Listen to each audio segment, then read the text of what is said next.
Paz do Senhor Jesus, amém? Você sabia que o mundo espiritual ele está em constante movimento, que ele não para, que ele está em constante movimentação no reino espiritual, no âmbito espiritual, que lá em Efésios fala que a nossa luta não é contra a carne, o sangue, mas contra principados, potestades, hóstias espirituais do mal. Nós temos uma batalha constante e intensa, mas que a gente não entende, não discerne, e que eu costumo pensar que se você não discerne, que você não aprende, você apanha. Se você está no meio de uma guerra, sem colete, sem nada de equipamento espiritual, se você não discerne nada, você claramente só apanha, só é bombardeado. Então eu venho trazer alguns textos da Bíblia para que eu e você medite, para que a gente venha aprender juntos. Porque a gente acha que algumas lutas a gente pensa, nossa, as coisas é tão difícil para mim. Por que tudo é tão difícil para mim? Por que as coisas parecem que não andam, que não dão certo? Parece que minhas orações elas não são ouvidas. Parece que eu não consigo nada. Parece que as coisas que eu oro não dão certo, não vão para frente. E a vontade de Deus não é essa para você. A vontade de Deus é que as promessas dele se cumpram para a tua vida. Só que tem coisas que você tem que ir buscar lá no mundo espiritual. Também tem coisas que você precisa transformar em você. E hoje, através dessa palavra que está escrita lá em 1 Coríntios 2, eu quero que você preste muita atenção para que eu e você venha meditar nessa palavra e que juntos possamos crescer na graça, no conhecimento e na sabedoria do Senhor. E a palavra diz assim: as quais também falamos, não com palavras que a sabedoria humana ensina, mas com as que o Espírito Santo ensina, comparando as coisas espirituais com as espirituais. O mundo espiritual, ele não espera você crescer, amadurecer, você entender as coisas espirituais, ele não espera. Ele continua sendo mundo espiritual. A guerra espiritual, ela continua sendo guerra espiritual. O inimigo de nossas almas, ele continua sendo inimigo das nossas almas. Que eu entenda, que você entenda ou não, o mundo espiritual, ele continua sendo o mundo espiritual. Então, por que é tão importante que eu e que você entenda o mundo espiritual?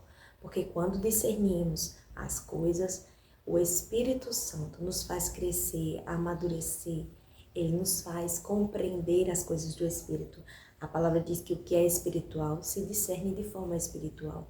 Então, se eu tenho uma vida de oração, de busca, de intensidade aos pés do Senhor, eu não fico como nécia, eu não fico como louca, mas eu tenho prudência.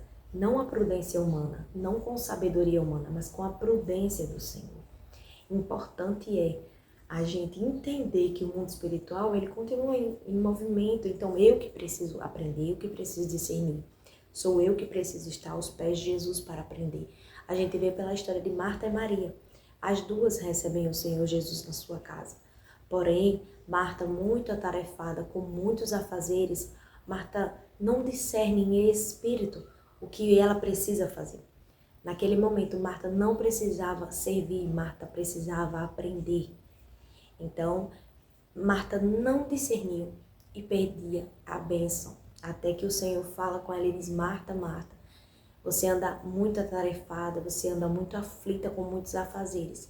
Então, às vezes, a gente foca muito nisso daqui, na matéria, a gente foca muito nas coisas do mundo, porque é o nosso ganha-pão, a gente precisa, a gente necessita, a gente quer. Então, tem muita coisa que você está correndo atrás, que o Senhor poderia dar a você, mas que no momento não é prioridade. A prioridade é que você o busque, que você entenda, que você se deleite no Senhor. Assim como Maria fez. Marta ficou muito atarefada, muito atribulada com muitas coisas. Maria não. Com prudência e discernimento, Maria se disponibilizou a ficar aos pés do Mestre, tendo em vista que as duas precisavam fazer a mesma coisa. Tendo em vista que tanto Marta quanto Maria eram para estar atarefadas, mas uma entendeu a prioridade do momento. Talvez você não tenha entendido a prioridade do momento. E eu creio que depois desse vídeo, Jesus vai te abrir o discernimento, que você entenda a prioridade do momento. A prioridade do momento é que você discirna as coisas espirituais. Lá em Colossenses 3, do 1 ao 2, vai dizer: portanto, se já ressuscitastes com Cristo, buscai as coisas que são de cima, onde Cristo está assentado, à destra de Deus. Pensai nas coisas que são de cima e não nas coisas que são da terra. Eu vejo que a palavra ela diz assim, olha, você busca o reino do céu e as demais coisas vos serão acrescentadas. Aonde está seu coração, ali está o seu tesouro.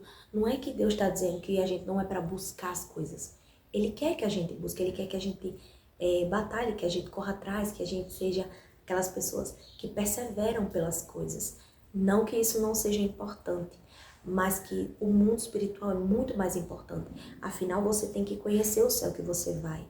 Afinal, você tem que desejar o céu que você vai. Você só quer algo que você almeja. Você só espera algo que você está muito ansioso. Alguém que você está muito ansioso para receber. Jesus está às portas, Jesus está voltando. A qualquer momento ele pode voltar para qualquer um de nós. Mas será que eu e você tem sentido saudade dele? Será que a gente está à porta esperando ele? Eu lembro quando eu era menor, que as pessoas iam para o meu interior, alguém da minha família, e a gente ficava naquela expectativa. Já já fulano chega, já já cicrano chega, porque a gente sabia que aquela pessoa ia chegar, então a gente já ficava naquela expectativa esperando aquela pessoa. E ficava o tempo todo olhando para a porteira, olhando se aquela pessoa já tinha chegado. Então assim, será que eu e você tem esperado com expectativa a volta do Senhor? Se não, a resposta é que estamos andando muito segundo a carne e fora dos princípios da espera pelo Senhor Jesus, o Rei da Glória. Então, pensai nas coisas que são de cima e não nas que são da terra, porque as que são da terra é bênção, mas a sua salvação é maravilhosa, é um presente, uma dádiva de Deus. Então que essa palavra te edifique, que você lembre que o Senhor quer te dar passos largos, firmar os teus passos e fazer você criar raízes nele. Então que de agora em diante você entenda e discirna que o mundo espiritual, ele é sua prioridade.